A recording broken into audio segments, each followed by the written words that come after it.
Oke, mari kita bongkar ya bab 39 dari materi kita ini. Fokusnya soal ide eksperimen dalam produktivitas. Ini menarik banget sih, karena kalau dengar eksperimen, wah langsung kepikiran laboratorium gitu kan? Iya, betul.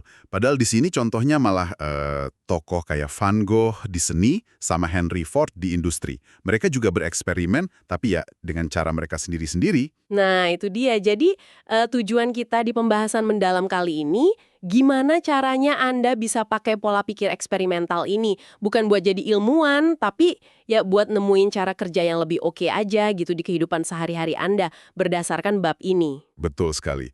Dan yang ditekankan di sini ini penting nih, jenis eksperimennya itu beda. Nggak selalu harus ilmiah, cari kebenaran universal gitu. Seringnya malah lebih praktis. Nemuin apa yang cocok, yang jalan buat situasi spesifik Anda. Oh, jadi lebih ke cocok nggak cocok buat saya gitu ya? Persis. Kayak Ford tadi, dieksperimenkan bukan buat buktiin teori apa gitu, tapi ya buat naikin efisiensi, naikin untung pabriknya. Jadi intinya tuh cari proses yang simple, efisien, dan ya bisa Anda jalankan terus-terusan, berkelanjutan gitu. Menarik ya. Tujuannya praktis banget. Bukan soal benar atau salah mutlak. Terus, gimana bab ini menyarankan kita melakukannya? Ada langkah-langkahnya gitu nggak? Ada. Dan sebenarnya cukup simpel kok. Ada dua langkah utama yang disorot. Langkah pertama ya kita bereksperimen terus. Coba ini, coba itu, sampai Anda nemu satu proses atau sistem yang benar-benar klik. Klik maksudnya gimana tuh? Ya, klik itu kayak terasa pas aja gitu. Simple dan bisa dipertahankan jangka panjang. Kayak kutipan Charles Kettering yang disebut juga kan. Intinya terus coba, bahkan gagal pun nggak apa-apa. Justru dari situ kita belajar mana yang akhirnya bakal berhasil. Gua coba. Terus langkah kedua. Nah, setelah nemu sistem yang klik tadi, langkah kedua adalah praktekkan. Terus-menerus. Sampai jadi kebiasaan. Sampai udah kayak second nature lah istilahnya. Udah otomatis gitu, nggak perlu mikir keras lagi buat melakukannya. Oke. Jadi eksperimen, terus praktek sampai otomatis. Iya, dan disinilah nyambungnya sama pentingnya umpan balik yang juga disinggung. Anda perlu pantau hasilnya. Misal nih, Anda eksperimen cara baru beresin meja kerja.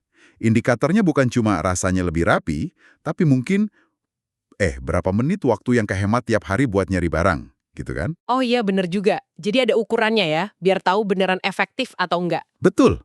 Dari situ Anda tahu eksperimennya ini works atau enggak. Oke, jadi ada fase cari eksperimen, terus fase kuatin praktek, sambil dipantau hasilnya. Ini jadi ngejelasin ya, kenapa banyak orang kayaknya kurang produktif gitu.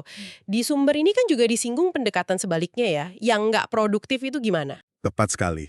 Pendekatan yang nggak produktif itu gambarannya gini. Biasanya karena satu dari dua hal. Pertama, orang itu nggak punya sistem sama sekali. Jadi ya reaktif aja. Apa yang datang ya dikerjain gitu. Nggak ada rencana ya? Nah itu. Atau yang kedua, dia gonta-ganti sistem terus. Baru coba sebentar, ganti lagi. Belum sempat masuk ke fase kedua yang praktek sampai jadi kebiasaan, itu jadinya ya kejebak di langkah pertama terus. Nyari alat ajaib berikutnya. Tapi nggak pernah bener-bener nguasain satupun. Kurang lama gitu eksperimen dan latihannya. Wah, jadi masalahnya bisa di kedua fase itu ya? Bisa karena nggak nyoba sama sekali, atau nyoba tapi nggak sampai dalam prakteknya? Bener banget. Kalau ditarik ke gambaran besarnya nih ya, inti dari semangat eksperimen ini di konteks produktivitas, itu dorongan buat terus nyari cara yang lebih baik. Bukan sekedar kerja lebih keras, tapi nemu sistem yang lebih cerdas. Sistem yang lebih cerdas ya? Iya. Dan yang menarik, penulisnya kan nekenin, tujuan akhir sistem yang bagus itu adalah bikin tindakan yang benar itu jadi lebih gampang dilakuin daripada tindakan yang salah. Sistemnya itu sendiri yang ngebantu kita gitu loh. Oke, paham. Jadi ini artinya apa nih buat pendengar kita semua, buat Anda, intinya kalau mau pakai sikap eksperimen ini, berarti Anda harus proaktif nyari proses kerja terbaik versi Anda sendiri. Bukan nunggu wangsit atau pasrah aja sama cara lama. Tapi ya aktif nyoba, ngukur hasilnya, terus praktekin terus sampai enak, sampai gampang dilakuin. Iya, betul. Dan ini sebenarnya sih satu pertanyaan penting buat Anda renungkan nih. Coba deh pikirin satu aja area di kerjaan atau kehidupan pribadi Anda, di mana Anda ngerasa agak macet gitu, atau kurang efisien lah. Nah, daripada cuma mikir, wah harus lebih keras nih kerjanya pakai cara yang sama, coba pikirin, eksperimen kecil apa ya? Sekecil apapun nggak apa-apa. Mungkin cuma ngubah satu langkah kecil aja. Apa yang bisa Anda coba, mungkin hari ini atau besok, cuma buat ngetes aja. Ngetes sebuah proses yang mungkin sedikit lebih baik, gitu aja dulu.